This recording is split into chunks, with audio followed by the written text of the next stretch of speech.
بسم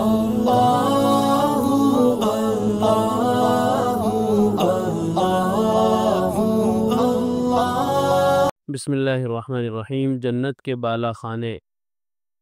سورہ فرقان میں ارشاد ہے اولئک یجزون الغرفۃ بما صبروا ویلقون فیہا تحیۃ وسلاما خالدین فیہا حسنت مستقرا ومقاما۔ ایسے لوگوں کو جن کا شروع رکوع سے ذکر چلا آ رہا ہے، بالا خانے ملیں گے بوجہ ان کے ثابت قدم رہنے کے، اور فرشتوں کی جانب سے بقا کی دعا اور سلام ملے گا، اور اس میں وہ ہمیشہ رہیں گے، اور کیا ہی اچھا ٹھکانہ ہے اور اقامت کی جگہ ہے۔ کہ سورہ فرقان کے اندر اللہ نے جہاں اپنے نیک بندوں کا ذکر فرمایا ہے، وہیں ان کے اس انعام اور اعزاز کا بھی ذکر فرمایا۔ وعباد الرحمن الذین یمشون علی الارض ہونا، ان سے یہ بات شروع ہوتی ہے، اور اسی کے ذیل میں یہ انعام بھی ہے کہ جنتی لوگوں کو اللہ تعالیٰ بالا خانہ عطا فرمائیں گے، اوپر کی منزلیں، اور اس کی وجہ یہ ہوگی کہ انہوں نے ثابت قدمی کے ساتھ دین پر عمل کیا، دین پر جمے رہے، ڈٹے رہے، نفس اور شیطان کے بہکاوے میں نہیں آئے، حالات سے، ماحول سے، معاشرے سے متاثر نہیں ہوئے، ماحول کی گندگیوں سے وہ دور رہے، اور اپنے ایمان اور اعمال کی انہوں نے حفاظت کی، تو اس استقامت کے بدلے اللہ رب العزت ان کو ایسی جنتیں عطا فرمائیں گے، ایسے مقامات اور ایسے ٹھکانے عطا فرمائیں گے کہ جو بالا خانوں پر بھی مشتمل ہوں گے،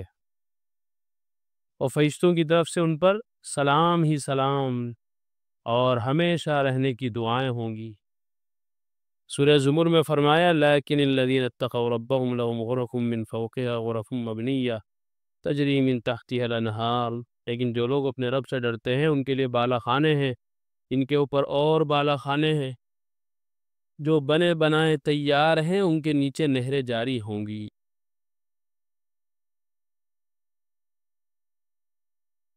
حضرت ابو سعید خدری رضی اللہ عنہ سے روایت ہے کہ نبی اکرم صلی اللہ علیہ وسلم نے ارشاد فرمایا کہ بلا شبہ اہل جنت اپنے اوپر بالا خانوں والوں کو اس طرح دیکھیں گے جیسے تم اس روشن ستارے کو دیکھتے ہو جو صبح کو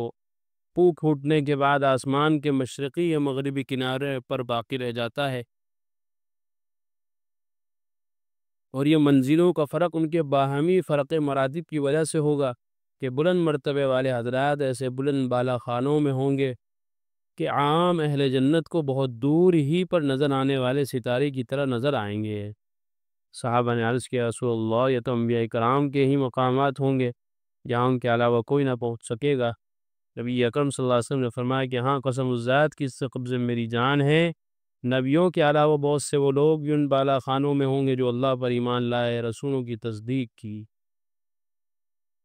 لیکن اس سے یہ نہ سمجھا جائے کہ نبیوں کو برتری نہ ہوگی، کیونکہ بالا خانوں میں بھی فرق مراتب ہوگا، اس لیے کہ بالا خانوں پر بھی بالا خانے ہوں گے، جیسا کہ سورہ زمر کی آیت میں گزرا۔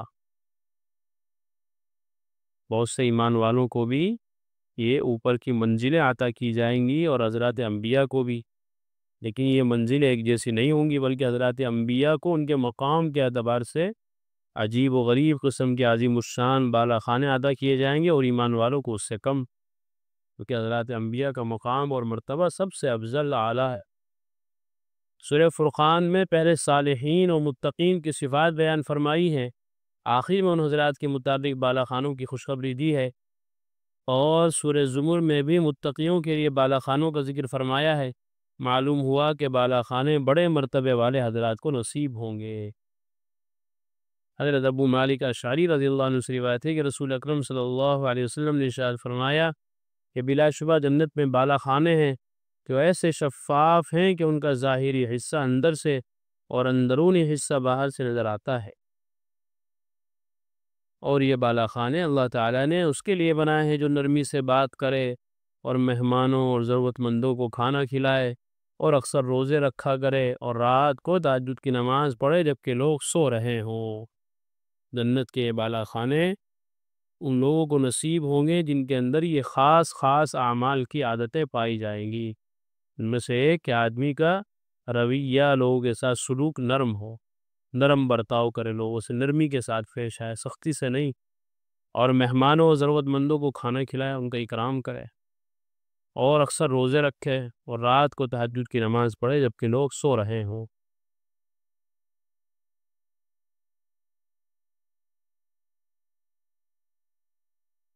ایسے ہی یہ بھی بیان ہے کہ جنت کے خیمے اور قبے کیسے ہوں گے۔ حضرت ابو موسیٰ اشعری رضی اللہ عنہ سے روایت ہے کہ رسول اکرم صلی اللہ علیہ وسلم نے ارشاد فرمایا کہ بلا شبہ جنت میں مومن کا ایسا خیمہ ہوگا کہ ایک ہی موتی سے بنا ہوا ہوگا، موتی بہت بڑا ہوگا جو اندر سے خول کی طرح ہوگا۔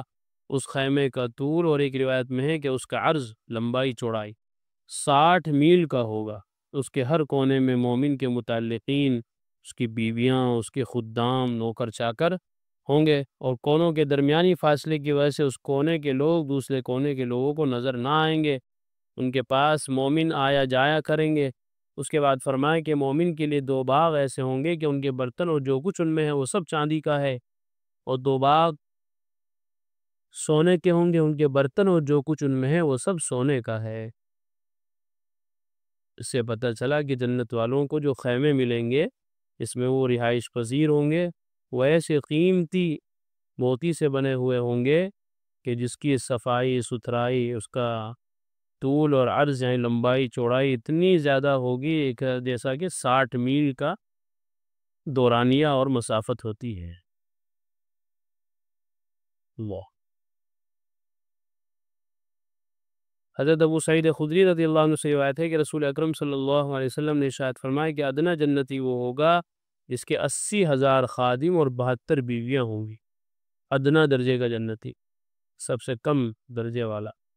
اور اس کے لیے قبہ نصب کیے جائے گا جو موتیوں سے اور زبرجد اور یاقوت سے بنا ہوگا، اور جتنا فاصلہ جاویہ سے صنعاء تک ہے اس قدر فاصلہ اور اس قدر مسافت میں اس کی لمبائی چوڑائی ہوگی۔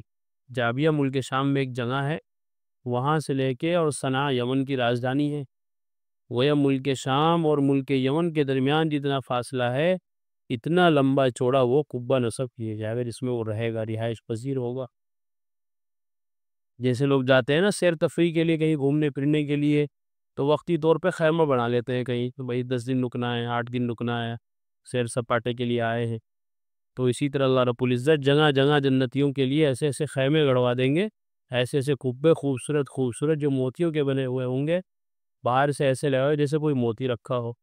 لیکن جب اندر دروازے میں گھسیں گے تو وہ ساری چیزیں ایسی جیسے گھر میں دنیا میں بھی ایسے مکانات بنتے ہیں کہ باہر سے ایسا لگتا ہے جیسے کوئی گول گنبد ہو، یہ جب اندر گھسو تو اس میں ساری چیزیں، بیڈ بھی رکھے ہیں، کرسی بھی ڈلی ہوئی ہے، بستر بھی ہے، کھانے پینے کے سامان بھی ہے، کچن بھی ہے، باتھ روم بھی ہے، بیڈ روم بھی ہے، سب کچھ ہے، لیکن باہر سے دیکھنے میں ایسا لگ رہا ہے جیسے گول سا گنبد بنا ہوا۔ تو ایسے ہی اللہ رب العزت اور اس سے کہیں زیادہ جو لوگوں کے تصور میں بھی نہیں آیا ہوگا ایسے خیمے اور ایسے رہائش کے ٹھکانے اہل جنت کو عطا فرمائیں گے۔ اللہ تعالیٰ ہم سب کو نیک اعمال کی توفیق عطا فرمائے۔ قرآن کریم میں اللہ تعالیٰ فرماتے ہیں الا بذکر اللہ تطمئن القلوب، کہ سن لو، اچھے سے سمجھ لو، اللہ تعالیٰ کے ذکر ہی سے دلوں کو اطمینان نصیب ہوتا ہے۔ یعنی اللہ تعالیٰ کے جو انعامات و احسانات و اس کی نوازشیں ہم پر ہیں، اگر ہم ان کو یاد کریں گے تو ہمارے بے قرار دل کو قرار آ جائے گا، سکون مل جائے گا۔ اگر ہم چاہتے ہیں کہ ہمارے دلوں میں سکون آئے، اطمینان نصیب ہو، تو اس کا ایک واحد علاج اور ایک بہترین دوا یہ ہے کہ ہم فوراً اللہ کے ذکر میں مشغول ہو جائیں۔